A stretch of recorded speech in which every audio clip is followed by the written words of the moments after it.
Alright lads, so we survived Glastonbury, just. I got away by the skin of my teeth this year. I am a veteran, but it almost beat me this year. I got quite ill on the Sunday. I think it was something that I probably shouldn't have eaten. And gastroenteritis, spewing out of both ends. It was not pretty.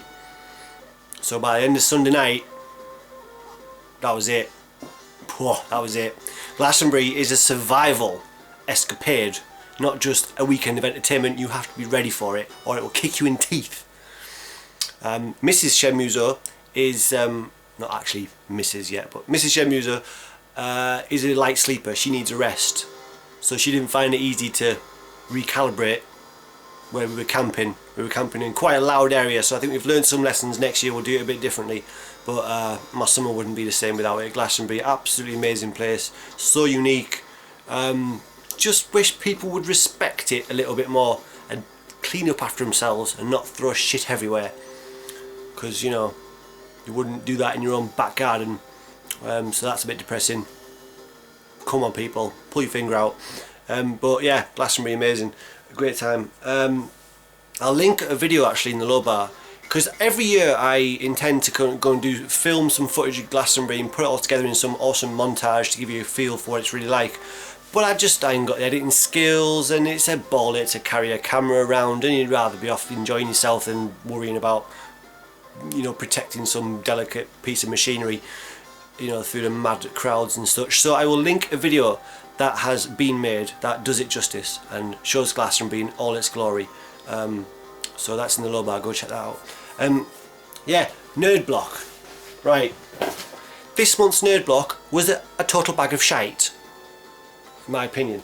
I'm not interested in any of this stuff that's in here. We have a Doctor Who figurine, which I have no interest in. Grub Gun, if you watch this, you can have that if you want. You want a Doctor Who figurine thingy? Anyway, we have a really generic Ghostbusters t-shirt, who you going to call. We have a Minecraft window sticker, and we have a Yoshi in a car. I'm sure it's not the first Yoshi thing we've got in Nerd Block, but I thought it was a lot of rubbish. So we might not be doing that for much longer. It was fun for a few months. Now I'm just looking at myself thinking, don't need that, don't need that. I knew this was going to happen. It wasn't my idea in the first place. Listen, I went along with it. I tried it. That's it, that's it. Enough Nerd Block. I don't think there'll be any more of that. But the real reason that I'm making this video today is the fact that I have finally beaten The Last of Us. Oh my god, this game is amazing. This game is a prime example of why I think the new generation is coming a bit early, because this game just looks amazing. Gorgeous, gorgeous, gorgeous graphics. Granted, probably wouldn't be able to do it on Xbox 360, but the PS3 definitely had some legs in it still. And this game just looks absolutely amazing. I can't praise it enough. Yeah, the way it looks, it's a testament to how good it looks. Is that a big part of the game is searching for items and pickups and power-ups and stuff, and that never gets boring, or at least I never got bored looking for stuff, because you want to go into every single room just to see what it looks like. And it's set in this, if you don't know already know, this dystopian future, this zombie apocalypse style kind of future where, you know, an infection going around and not kind of zombie people. But yeah, the whole kind of world is dilapidated, worn down, abandoned, and everywhere just looks so detailed. Attention to detail is amazing, and you just want to go into every room. So I never got bored looking for items or searching the levels. Wanted to explore every nook and cranny just to see what it looks like. It looks so beautiful. Such a good looking game. Yeah, the gameplay itself really smooth. You know, the fighting mechanics are really smooth. The weapon change out feels like it takes a little time, but it's kind of realistic and it adds to the tension of the gameplay. Lots of things add to the atmosphere. The chatter between the enemies, the chatter between yourself and any characters you're with, and yeah, so it's really, really deep storytelling, really rich character development. And it's just really, really amazing. Lots of love put into this game. Very, very intelligent game. You know, a lot of political commentary.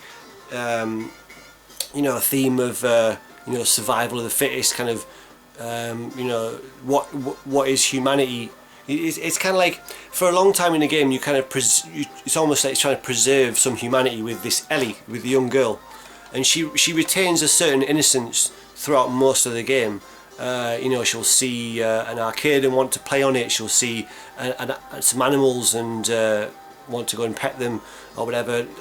Little playful things like this in amongst all the kind of, you know, murdering life or death situations. So I mean, she kind of gradually hardens and becomes more and more kind of rough and ready, but there always is a sliver there of kind of respectful of what it is they're really doing.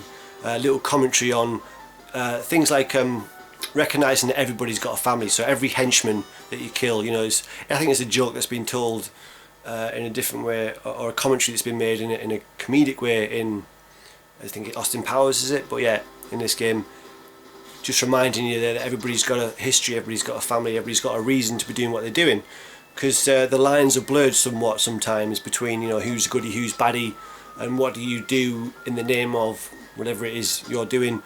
Did that make any sense? Did it? It's heavy on the kind of ethical analysis of what it means to for them to be in that situation and to make the decisions that they do. And you know, some of the killing that they do seems cold and unnecessary, where they could have spared people when they don't, and it gets more and more dark I think towards the end, really. But in fact, maybe there's shades of that quite early on also. But yeah, there's certainly some of the killings that your heroes, your protagonists, carry out. They didn't need to be. They could have spared several characters in the story that they don't. So there's that. It's like that dark edge to it. Yeah, there are protagonists, but they're just as ruthless as, you know, any of the henchmen that are after him.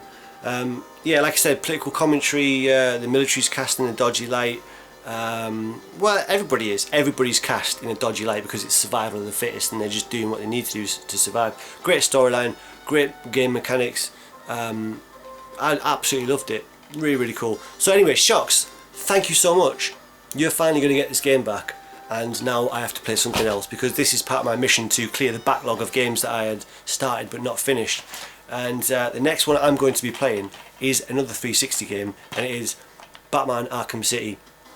So I played like the first hour or so of this a long time ago, and then just left it, got distracted by other things, as will be the theme for the games on this on this mission to clear my backlog. So Batman Arkham City will be the next one. I don't think I've got anything else to say in this vid off the top of my head, but I'm sure there'll be some more soon. So nice one. See you guys soon. Bye.